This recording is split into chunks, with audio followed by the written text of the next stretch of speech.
What's up, guys? Big D here. Let's talk about some Wilson Audio Extras updates for October 2022. Most recently, the DB Drag 2022 World Finals 25th anniversary.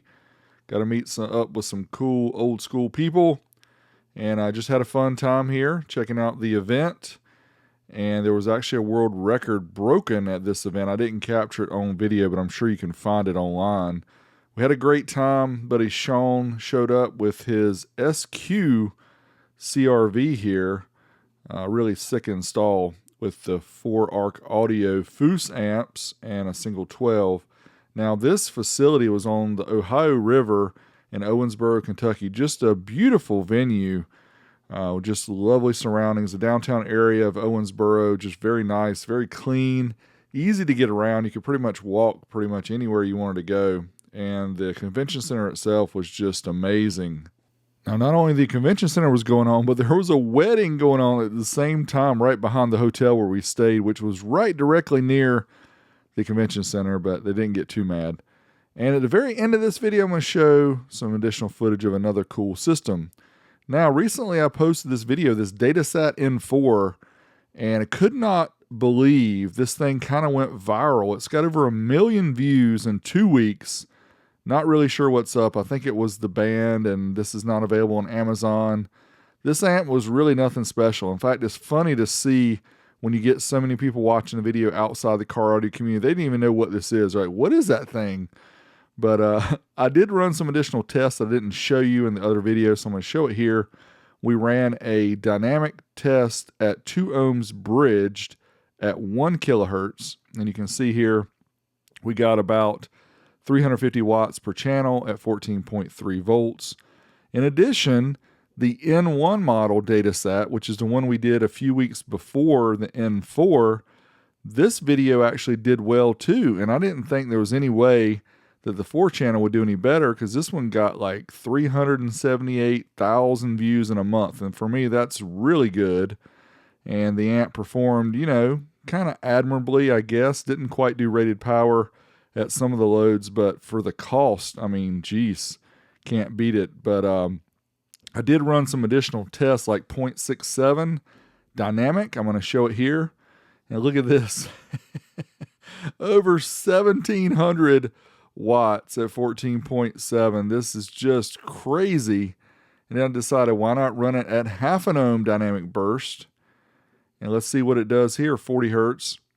Not quite as much power, but it didn't go into protect. It didn't blow up, which pretty impressive again for the cost, even though this was a knockoff of the Datasat brand, not a real Datasat product.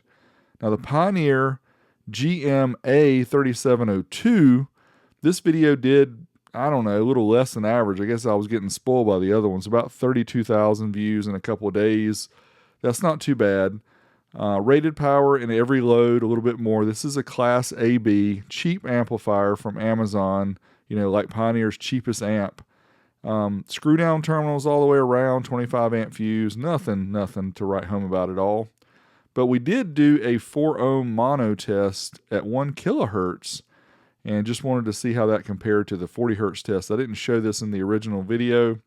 So certified, we got about 200 watts at 4 ohms mono at 1 kilohertz. Now we also did 2 ohms mono certified 1 kilohertz and 179 watts. It's not really rated for that, so I wouldn't even try 2 ohms mono on a Class AB cheap amp like this. But we did dynamic. We got 250 watts for at 14.48. Now the Nikki 6 amp, I thought this one would do actually a little bit better because of all the Motley Crue fans, but I guess a lot of them really didn't know or don't care about car audio or whatever. 57,000 views in about 9 days, so about a week and a half. Overall, didn't do too bad. I do have a 4 channel of this, which I did not show, and I've actually already put both of them up for sale, and I think both of them have sold. The Warren G version of this same amplifier and also subwoofers came out a little bit later, around the mid-2000s. I didn't really talk about that in the video, the original video. And here is, again, the results of the 2-channel version of the Nikki 6 JVC amp, and it did rated power in every single load, a little bit more, so quality. And we did run an additional test that I didn't show in the original video. This is 1 kilohertz dynamic at 4 ohms, and I think we actually got more power at 40 hertz than we did at 1 kilohertz, which is kind of unusual for a full range amp, but it's not unheard of. Now the Orion 4500D SPLX, we did run some additional tests that of course I didn't show. We're going to talk about those in a minute. As far as performance, this amp did not do extremely well. 46,000 views in 2 months compared to the previous 3000.1D SPLX. That video's done really well. But the amp performed well on the dyno, did it rated power in all the different loads. Now we did 8 ohm test, which I didn't show in the video because I know a lot of SPL freaks could care less about 8 ohms, but I'm showing it to you here. 880 right at 906. Voltage is kind of high at 14.9. Let's try the uncertified test at 8 ohms. And we should get over 1,000 watts here. Keeps counting up. Over 1,200. Yep, 1206 at 14.8. And then let's try the dynamic test. We have to keep the voltage up on the LTO bank because it has much more capacity when the voltage is over 15. Dynamic 1241 at 8 ohms, 14.87. Now I have a video on the main Wilson Audio channel talking about this rental van system from Mike Schultz and this amazing Rockford Fosgate T15 kW amplifier and all this stuff he did in a rental van, which was crazy. So make sure you check out that video. And let's enjoy just a little bit more of the bump from this crazy rental van system.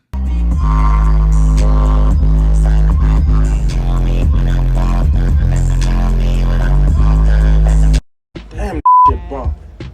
You know how them sound waves go?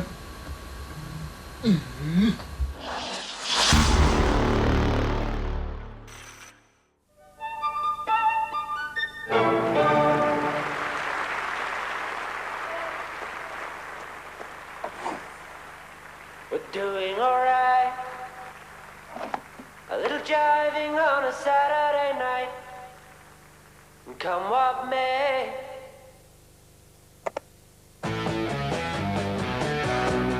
Doing alright. Pioneer Car Audio. Met afneembaar fonds.